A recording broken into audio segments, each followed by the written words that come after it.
2 नवंबर 1987, राजस्थान। चंबल के उस पार रात के 2 बज रहे हैं। कोई आवाज नहीं, कोई हवा नहीं। एक आदमी जमीन पर बैठा है, आंखें बंद, हाथ में काली माला, सामने 3 असली खोपड़ियां और बीच में एक दिया जिसकी लौ बिना हवा के हिल रही है। यह आदमी कोई तांत्रिक नहीं है, कोई बाबा नहीं है, यह एक रिटायर्ड स्कूल टीचर है और आज वह कुछ ऐसा करने वाला है जिससे उसकी पूरी जिंदगी बदल जाएगी, या शायद खत्म। देवराज शास्त्री, 52 साल, खैरपुर गांव, राजस्थान।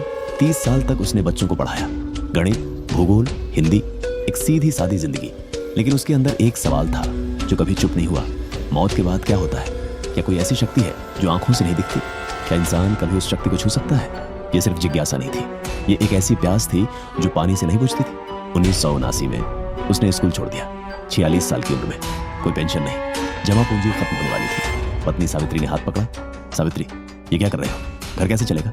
देवराज ने धीरे से हाथ छुड़ाया, बैग उठाया और निकल पड़ा वाराणसी की तरफ। मणिकर्णिका घाट, वाराणसी। यहाँ चिता कभी नहीं बुझती। 24 घंटे, साल के 365 दिन, धुआं, लाशें और उस सब के बीच एक अलग तरह की खामोशी जो अंदर तक उतर जाती है। देवराज 3 महीने यहाँ रहा।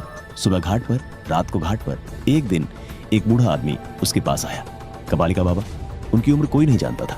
लोग कहते थे ये यहाँ पिछले 40 सालों से हैं, कभी बीमार नहीं पड़े, कभी कुछ मांगा नहीं। उन्होंने देवराज को सिर्फ एक नजर देखा, फिर बोले, तू गलत जगह ढूंढ रहा है, यहाँ सिर्फ मौत है, तुझे शक्ति चाहिए? देवराज ने पूछा, कैसी शक्ति? बाबा मुस्कुराए और एक नाम लिया, योगिनी साधना। ये नाम सिर्फ 2 शब्द नहीं है। हिंदू तांत्रिक परंपरा में 64 योगिनियां होती हैं। ये वो दैवीय शक्तियां हैं जो मंदिर में नहीं मिलती। ये जंगल में है, श्मशान में है, रात के गहरे अंधेरे में है। इन 64 योगिनियों को प्राप्त करने की साधना 40 दिन की होती है, अकेले, श्मशान में, सिर्फ रात को। इसके बदले में सिद्धि मिलती है। कहते हैं बीमार ठीक हो जाते हैं, आने वाला वक्त दिखने लगता है। लेकिन जो बीच में घबरा गया, जो उठ के भाग गया, उनके बारे में कोई बात नहीं करता। देवराज ने हाँ कर दी। कपालिका बाबा ने जाते जाते सिर्फ इतना कहा, डर गया तो सब खत्म, साधना बीच में मत तोड़ना, चाहे कुछ भी हो जाए। और फिर वह रात आई, 2 नवंबर 1987। देवराज बैठा है उस पुराने योगिनी मंदिर में। 64 टूटी मूर्तियां एक घेरे में उसके आसपास। दिया जल रहा है। मंत्र शुरू हुआ।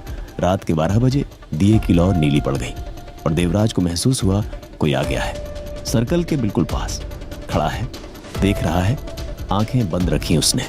मंत्र चलता रहा, लेकिन तब एक आवाज आई, किसी औरत की आवाज, घर जा। आगे क्या हुआ उस रात, पार्ट 2 में जानेंगे।